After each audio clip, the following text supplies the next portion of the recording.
Okay, while we wait for Australian Prime Minister Malcolm Turnbull to alight from the plane, let's now check in back with the SME Summit happening at Greensun in Pasong Tamo. And let's see the summit whose focus is on inclusive growth and building resilience. I just could not believe that I was there working with other engineers on the 747 project. At the time I joined, the rollout of the 747 was 2 years away, so there was a lot of systems integration, and I handled a few of those in the 747. However, I realized that if you look at the market of airplanes, it's actually small. How many airplanes will they design? Will they design every year? And how many engineers were there already practicing the trade, designing airplanes? There were thousands of them before me. So I got curious and started to look into other fields. And there is this field, or a bunch of courses actually, from Stanford and Berkeley that is called solid-state device physics. And I really love physics also beside math. I didn't know it then, but I was so intrigued, and I looked at the books, the recommended textbooks, and I thought, whoa, this could get me tied up for a long time. And I looked at other schools. Berkeley at that time was also an excellent school. So I enrolled at Stanford under that program in computer architecture and solid-state device physics. Little did I know that years later it is what we call semiconductors. So you deal with materials, exotic materials, the silicon wafers and things like that, and begin to understand the mathematics of it, the physics and so on. And when I finally understood taking those courses, for example, just to explain a little bit about the math of it, the current equation of a solid-state transistor parallels the equation of electromagnetic theory. Essentially what it is, your chip, the chips that you have in your phones and computers, that whole thing, if you jack up the power sufficient enough and do this, you'll go crazy just on the chips, not even the radio side. But it works. And again, that is something that I really love. And so my career in Silicon Valley spans 40 years now. First as a design engineer, manager, vice president of engineering, and then I had the courage to take some risks and started a company. The first company failed. The idea was good, but we ran out of money. We didn't know how to raise that much amount. A year later, I didn't give up. I came up with a slightly better design and was able to raise sufficient amount of money, of all things, from a real estate developer and some friends. And I was glad that that company grew, and we took it public.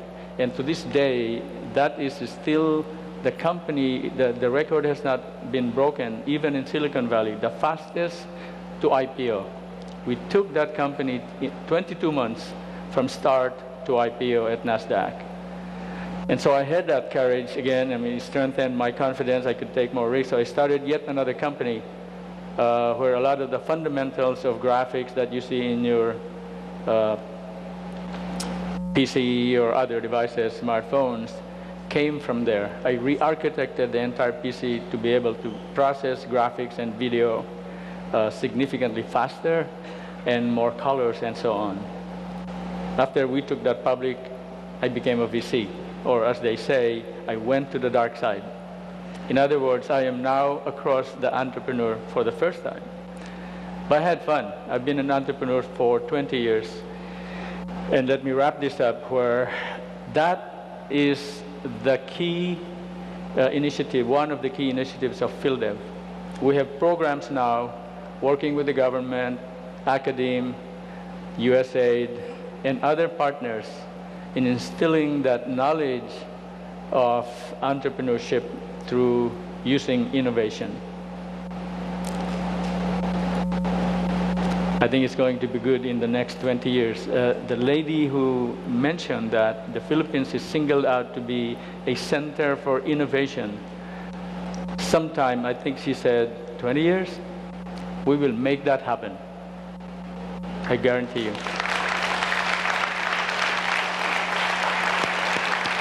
Thank you very much, Mr. Banatao. We have time for 2 questions.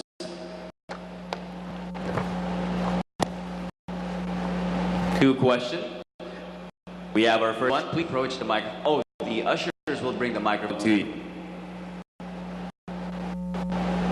Hi, good morning. I just accompanied my father here, but I was moved by your story, and I'm glad that you were able to, from your humble beginnings, get to where you are right now.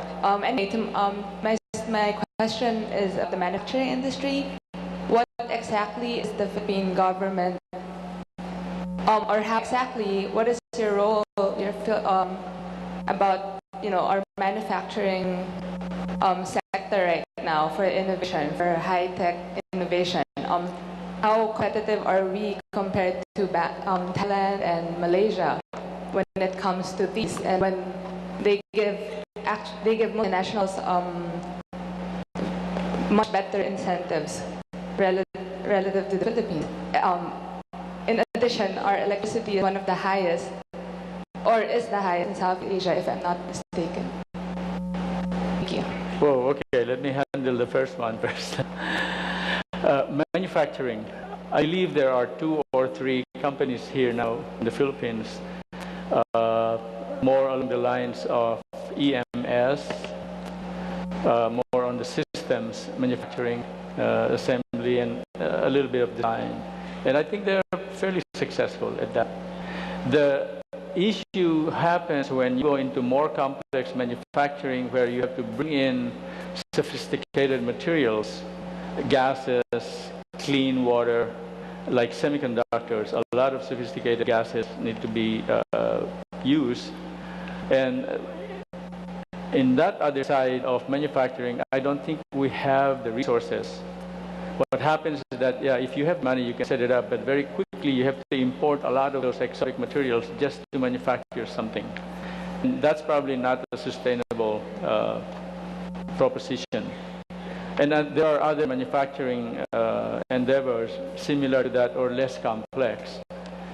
I think that we need to develop a few of the, I would say, necessary material systems so that we can then fully manufacture products within the country, supported by, and here's where the EMS, let's see, hang on. Small SMEs, small to medium enterprises, some of them, if they innovate, and that's probably my best definition of what an SME is, they should also practice innovation there with hard sciences. But if there is such an effort here, those SMEs can then support that manufacturing prerogative. If they can't, then there's one company that should do it all, but that's hard to fund. And so I would say the cooperation of SMEs, given a large market target, should be enough for a lot of the investors here to fund, because those are huge markets. I think last question, last please. question, yeah.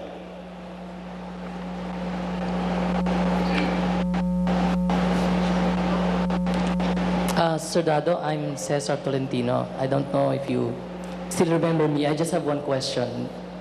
Sir, would it be okay if I can spend 15 minutes of your time later after your talk for a private consultation and seeking of advice later after?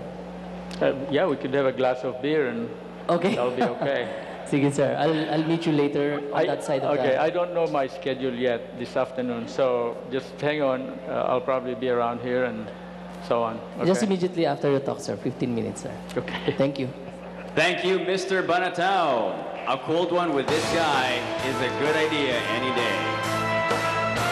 To our guests, Do you believe, this is the next poll question, to our guests, do you believe that education, particularly in the STEM Of course, subjects... Dado Banatao is a successful techpreneur. Yes, one of a few successful Filipinos out of Silicon Valley. And now he's going into philanthropy. And basically, he has got a vision for development for the Philippines. Which is?